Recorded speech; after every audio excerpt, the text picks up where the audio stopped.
Hey everybody, Lex DeVille here, back for another lesson of advanced Upwork proposal writing. This one's going to be talking about vague and specific language patterns. When are you going to use these? What are they used for? And how do you know which one to use? So vague language, you're telling a story, and that story doesn't have any details. One day, I was walking along a road, and I was headed in a direction, and where I was going was somewhere I had never been before. I saw an animal in the sky, and it was flying overhead, and it swooped down, and just as it swooped down, another animal captured it in its beak and flew away. There's a lot of vagueness in that story. That story, you could call it a story. Kind of sucked, but a lot of vagueness in there. Okay, I was being vague. I was talking about animals. I didn't tell you what kind of animal. I said there was an animal in the sky and another animal came down and ate it.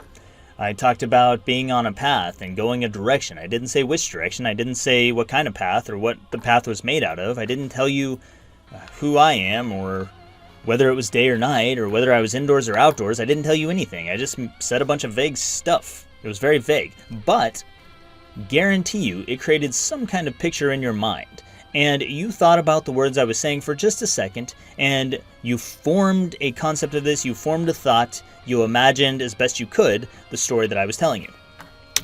Now, on the other hand, you've got specific language. So I was walking down 5th Street last night at 7 p.m. when a man with a name tag that said Robbie jumped out, wielding a very sharp blade. He screamed at me, "Give me all your money." And so I pulled out my wallet from my back left pocket, threw it at him as hard as I could, and took off running down 7th Street till my breath ran out and I ended up at my grandmother's house. My grandmother Cindy's house. I don't have a grandmother Cindy, but my mom's name is Cindy, so whatever, it is what it is. And she's a grandma now. Anyway, that's specific, right? We talked about the names of the streets. We talked about the name of the criminal. We talked about what kind of weapon he was wielding. We talked about the actions I was taking. I was running. I ran down 7th Street. Where did I run to? I ran to my grandmother's house, my grandmother Cindy's house, and I stopped only because I ran out of breath. You have a lot of details in there, okay? It's different from the other one. Now, we don't want to go too deep into storytelling and story writing. That's not for this section of the Upwork proposal. But if you were doing this with an Upwork proposal, which kind of language should you use? Well, it kind of depends on a couple of things. First of all, it depends on what does the client need to read from you. And this goes back to the information gathering. So when you're reading through the client's job post, you want to pay attention to whether or not they are using vague or specific language. Whenever they're using, let's say they're using vague language. They say, I need a copywriter for some copywriting work, and I need him to start sometime this week and to do a good job.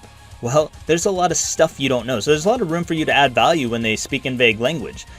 But you also need to consider that you might need to respond to them in vague language. So part of your response may need to be a little bit vague, and part of your response may need to be a little bit specific so you can add value. If they say they need a copywriter for some copywriting, for you to know if this is a good gig or not, and for you to be able to help them, you might say, I see you need a copywriter for some copywriting, or you need a copywriter for some copywriting.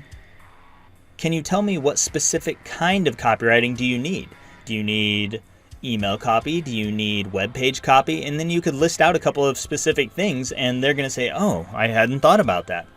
Well, I do need some web copy, and I also have some email copy, and we also have some Facebook ads. So by doing that, you've helped them gain a little bit of clarity where before they were vague. They just had a vague concept in their mind. You've moved them with specific language to being more clear. Now, some people are going to be really, really caught up in details. These people are going to use specific language. They might write a long proposal and it might have a lot of little fine details in it, and they're getting caught up in these details. They can't see the forest for the trees. So for those people, you might use vague language. They're using specific language. You might use vague language to say, hey, yeah, I see everything that you're doing and I can help you with that. I've got this. That's a pretty big high-level concept. If you say, I can help you with that, or I've got this, and you don't address everything, sometimes that can be what they need to hear. You just have to kind of play it by ear. And I want to put this in there just so it's in front of your attention. I'll kind of go into it more in a downloadable attachment, resource, whatever you want to call it.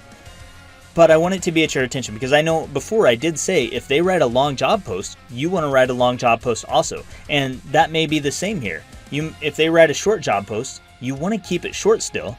But if it's vague, you might need to put a little bit of specificity in there. And if it's specific, you might need to put a little bit of vagueness in there to help that client move from their place of stuckness to their place of growth or expansion or forward momentum in their business. That's going to help them. It's going to make you look a lot more valuable in their eyes. So just play it by ear. If they're being super vague, you can use a little bit of vague language in there, but also use some specific questions or just get a little bit specific with them so that they will give you the details you need to make this happen. And if they're super specific, be specific back, but then throw some vagueness in there. So you need this and this and this and this specifically.